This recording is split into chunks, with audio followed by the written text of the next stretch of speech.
welcome to Your Health Naturally. I'm your host, Lilybeth Andre, a naturopath and pranic healer with Healthy Balance here in Houston, Texas. This program is to demystify alternative health practices, and I hope that you enjoy it. If you missed any of our past episodes, you can find them on our YouTube channel, and while you're there, go ahead and subscribe and show us your support, and we will notify you of new posts. Thank you for joining us today on this live show. Today we're going to talk about rolfing. Rolfing is a method of structural integration that liberates old patterns that live in the connective tissue that surrounds muscle and organs. These patterns can be physical or emotional, and that's the definition I found, but to explain this further, we have a special guest, which is Stephen Pare, who is a rolfing therapist and will explain to us a little bit more. Welcome, Stephen. Thank you. Stephen, tell us about your experience and how you got into rolfing. Well, I got into rolfing first as a client. I'm 63 years old now, but I was 18 when I discovered rolfing, almost by chance. For me, though, it was a real miracle. I had kind of, a feeling of vague discomfort about my body. Now, most of the clients I see have some kind of chronic pain, so typically low back pain. I've got 2 clients now who have temporomandibular joint dysfunction, problems with their jaws, and so on. But for me, at that young age, I didn't have any chronic pain, just kind of a vague feeling of, discomfort. And I also had a, spirit of adventure and heard about it and went and tried it out. And I will say, we often, as rolfers, don't talk about the emotional part of rolfing, but for me it was just liberating emotionally, and I don't think there's been a day that's passed since then in all these years when I haven't gotten up in the morning and just felt really glad to be alive. Oh, that's fantastic. Yeah. Well, we're glad you're here because we talk about holistic health, including the physical, emotional, and spiritual aspects. So it's wonderful to hear about rolfing and how it contributes to that. So why don't you give us a little bit more of your definition of rolfing? Well, okay. Now, if you looked at it, if you looked at me working, what you'd see is not very different than what you'd see looking at a massage. There's a couple of differences. So the client lies on the table. Sometimes I work on a bench. Sometimes it's more useful to have a client sitting. Okay. And but mostly the client's on a table, just like in a massage. If you actually looked at what I was doing, it would look like very little was going on. That's not how the client experiences it. Oh, so it can okay. sometimes be kind of intense. But I'm stretching connective tissues. Muscles are big masses of connective tissue, and they're also sort of wired by the nervous system. So not just talking to the connective tissue and stretching the connective tissue, I'm also talking to the nervous system and inviting the nervous system mostly to allow muscles to lengthen. So there are places that we tend to accumulate, these little islands, sometimes people call them knots, of where the connective tissue gets thick. So I'm interested in those and working on those because those are areas where muscles have created tension. So interested in loosening those up and causing them to let go. Now, what are some of the causes of this tension? That's such an interesting question. And I think, part of that answer is we don't really know. Because we can see some of that sort of thing in other animals, a little bit, but mostly not. Mostly that's something that human beings have. So there's a little bit of a mystery in there. So I'll tell you what Dr. Rolfe said. She's the one who invented this. Okay. She was born back in 1898. Anyway, what she said was, you know, we're unique.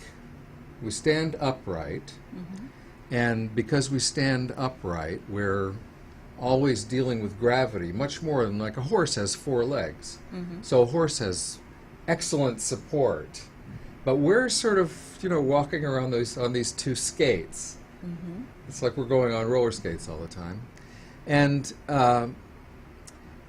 she said something else that, you know, it's worth thinking about. She said human beings, we're on our way to being truly upright. And meanwhile, we're dealing with, you know, what it means to be only incompletely upright. So we have to work in gravity, because gravity's this force that's much bigger than we are. And so if we're not really truly upright, it means maybe usually the front of the body is a little more forward than the back. So over time, you see with most people, they tend to be more bent over as they get older. It's because they're dealing with being a little shorter in the front, and then over time, gradually, gravity increases that, amplifies it. So a little bit of an imbalance, perhaps, that becomes accentuated with age. Yes. Or injury. Yes.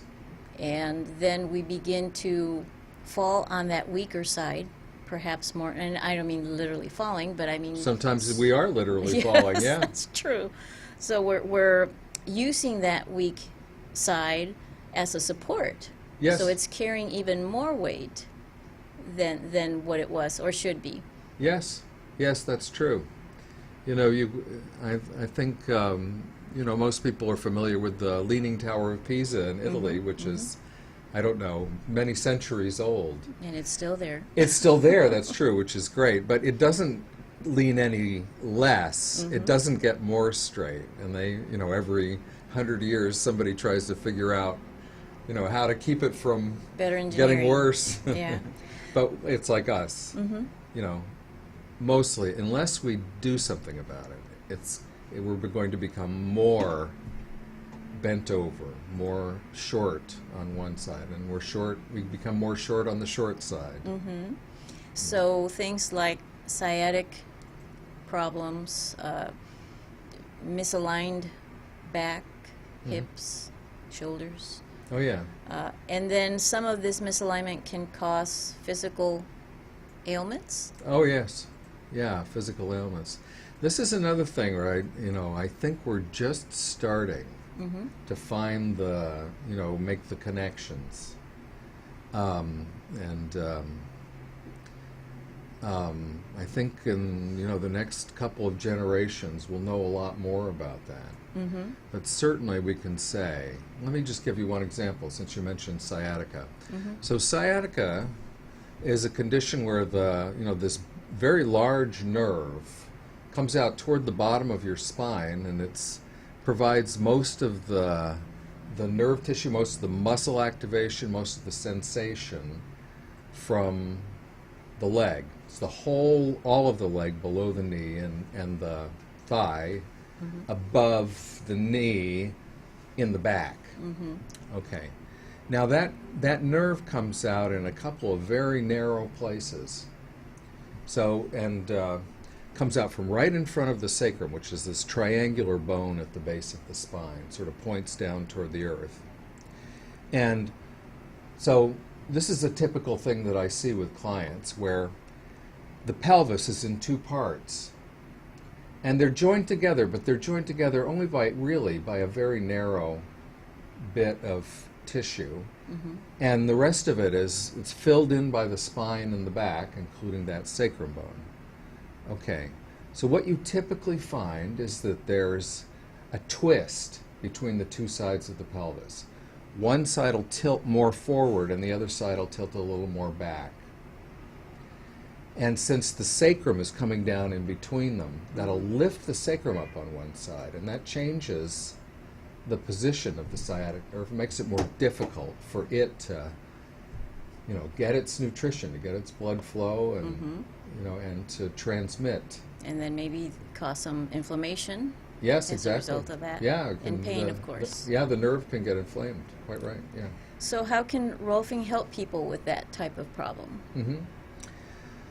Well, so I mentioned about lengthening connective tissues. Mm-hmm. All right. So what you typically find, I mentioned about that twist in the pelvis. So if the front part is more tilted forward, it means it's shorter right in the front, Mm-hmm. right in the front and below. So in that situation, I work in the front. They might have the pain in the back. You see, that's the thing Sure. that's The really reflex. interesting. Yeah. And so in that situation, I'll work in the front and just below to lengthen those connective tissues that have shortened. Mm-hmm. And so allowing the pelvis to unwind and get more balanced between the two sides. It's one example. There's a lot of different ways that different parts of the body can get, out of whack. Out of relationship, yeah. Now, I've noticed that in some examples, we have people that have total misalignment of their column. So you've got a swaying back and thrusting hips, or vice versa. Mm-hmm. They're leaning forward and the hips are perhaps turned in. Mm-hmm. And of course, consequently, that can affect balance and perhaps even emotionally, because I know when we exercise to project authority and power, posture is very important, right? Yes. So if we're walking through life with a posture that is giving off a different type of energy that's perhaps not as assertive, how can that, reflect on our day-to-day? So how can rolfing help people like that? Mm-hmm. Well, you said, how can that reflect on our day-to-day? And I guess the first thing I'd say to that is, how could it not? Mm-hmm. Because,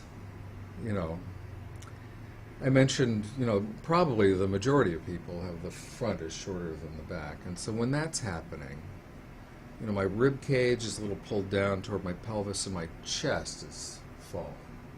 And we have an intuitive sense of somebody who's got their chest up. There's pride. And there's also a sense that, I can get a full breath and I get all the energy that's, that's available to me. But if I'm slumped and my rib cage is fallen and the top of my chest is low, it brings my head forward. My head weighs 15, 17, some people have an 18 pounds in their head. Mm-hmm. Well, that's a big weight to have out in front. The shoulders have to work hard to hold it up. So they get tired and sore. So that's a picture of someone who's, not able to meet life with, fully. Mm-hmm. Hard to fully have balanced. Yes. Hard to have the energy and the pride, and that all that tiredness that happens in the shoulders that's so common. Because they've got to work hard just to hold the head up. Sure.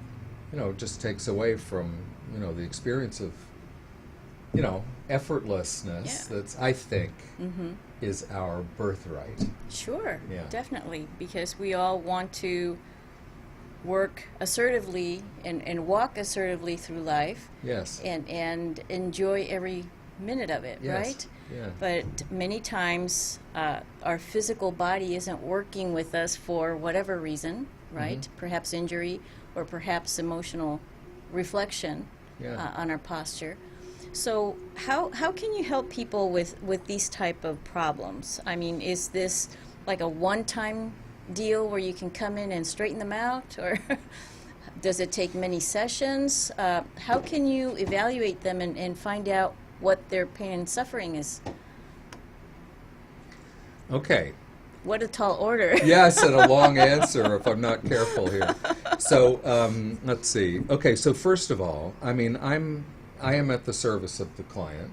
So when people do have different needs, I have to say, I mentioned at the beginning, I was 18 when I encountered rolfing, and such a blessing for me, and partly because I was that young. So even at that age, your whole skeleton isn't even fully formed. And so it's easier with younger people. Mm-hmm. If I may say so, it's easier with women. Okay. Women's connective tissue is easier to work with. More flexible? Yes, more flexible. Yes, I think we know that by experience, Mm-hmm. that women generally are more flexible than men. And I guess if I keep going with this, it's going to be a long answer. But the bottom line is we have, it's customized for the client. Having said that, since the beginning with Rolfing, there was a 10-session series. So what Dr. Rolf invented, and it was partly a way of teaching, Mm-hmm. but it's partly also a way of working in such a way that you can go step by step. See? To allow you to evaluate. Yes, and it's also a way for the body to kind of adjust. So you give more stability to the body. So we work on the feet and the lower legs early Okay. in the series, and that gives them better support. Sure. And better support means they don't have to work so hard up here. Ah, very smart. Yeah. So it's a sequence, and I'm confident if I can take anybody and take them through a series of 10 sessions and bring them to a place of higher stability, and people usually report lightness and fuller breath, Mm-hmm. and just a good sense of themselves and how they're living. I think many times some of this poor posture can also reflect in things like headaches and digestive problems, Yeah. not giving the body its proper space. Mm-hmm. So do people come to see you because of these things, or is it typically something more physical, Mm-hmm. the back, the muscles? Well, in my practice, it's typically somebody who's coming for something physical, Mm-hmm. and the other things that they get are kind of a bonus. Mm-hmm. But different people who do what I do, different Rolfers have different kinds of practices, and you see, it's almost all somebody is a client of mine, and then they tell someone else. Mm-hmm. So for a while, I had a lot of people who were running marathons. So I had a lot of people who were runners. Marathoners, okay. And so it's but I've had all sorts of people. People who are Wonderful. looking for something new, something Yeah, different. something else. Yeah. So how can people get a hold of you, Stephen? Yes. Should they just reach to us, and we could always get them to you, but do you have a... Well, that would be terrific. I mean, I'd love it if I would love to stay in touch with you. I'm grateful for the opportunity to talk about what I do here, and Well, thanks for would sharing. love it if you could be my medium. Definitely. Yes. We would be very glad to do that, and bring people to know and learn more about Rolfing and how you can benefit them. Great. Thanks for joining us today. I appreciate your visit. You're welcome. I've enjoyed myself very much. Thank you. Thank you for joining us today. I'd like to remind you that our YouTube channel has all of these episodes. If you would like to view some of our past projects, go ahead and visit our YouTube channel. While you're there, please subscribe and show us your support. And I appreciate you joining us in this live program today. I will see you again next week. Thank you.